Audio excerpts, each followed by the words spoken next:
Margaret asked me if I would like to write an essay about motherhood, I immediately asked myself what motherhood meant to me. The one word came to mind: extreme. So I looked it up. Webster's definitions of extreme are: 1, outermost or farthest from a center; 2, extending far beyond the norm; and 3, of the greatest severity, drastic, and it's in capital letters. This is my definition of motherhood: extreme. Extreme joy, extreme fear, extreme pride, extreme brokenheartedness, and extreme gratitude. My husband Bob and I have 2 grown children. It still sounds weird to say that I have grown children. It's gone really fast. When we found out we were pregnant with our daughter, we both experienced the first extreme trepidation. Let's just say the timing was a little off. But as Bob was sharing with one of our wise friends about his fear, our friend said, "Dude, what if it's not the worst thing that could happen? What if it's the best thing that could happen?" And it was. Since then, I have experienced every extreme in emotion I can imagine.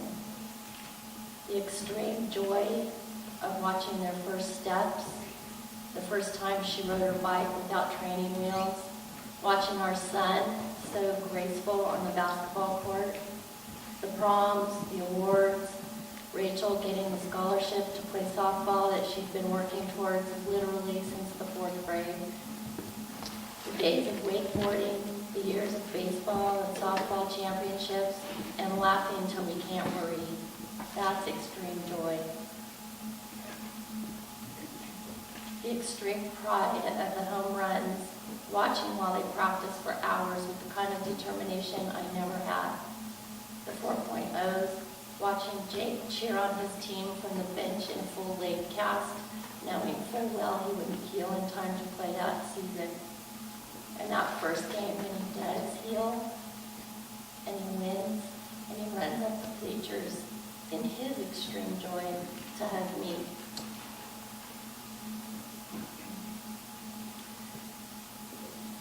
And the extreme fear, God, the extreme fear. The first babysitter, the first day at daycare, the first overnight trip, the first time at bat, the last time at bat when the game depends on them, the first drive down the canyon alone, and that sick feeling when I was listening to his football game on the radio and hearing the announcers say, "There's a player down. They're getting the stretcher." Hatzell.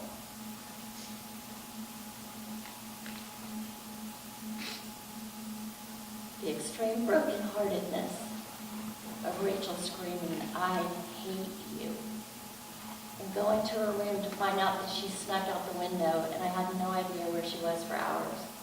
Or sitting in a room full of school officials that are telling me that they won't give Jake the extra help he needs because ADD isn't considered a special needs situation. And later, hearing that a teacher had told him, "You will go nowhere in this world," when he was 10 years old. And him believing he was stupid for years afterwards. The extreme helplessness of holding them both through their first, second, and third broken hearts. Hearing them cry in the middle of the night, knowing there was nothing I could do to lessen their pain. Jake at 18 coming to me and asking, "Can we sit down and talk for a minute, Mom?" Or Rachel asking me for help with a friendship dilemma. The extreme satisfaction of knowing that they trust me. And the absolute extreme gratitude of knowing we did one thing really, really right when I look at the phenomenal people that they've grown into. I've also had the extreme blessing of 2 other young men that call me Mama.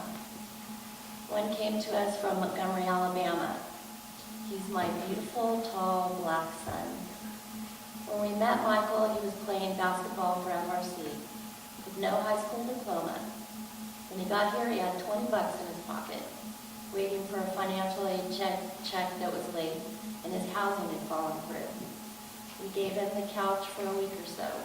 He stayed a year, sharing Jake's room. Since then, he's gotten his GED, graduated from FRC with honors, received a full-ride scholarship to a D1 school in Portland. He'll graduate this summer. The other son is living with us now, and he is a blessing and a joy to have with us. I love them both. What is it to be a mother? It's extreme, drastic, extending far beyond the norm, outermost or farthest from the center.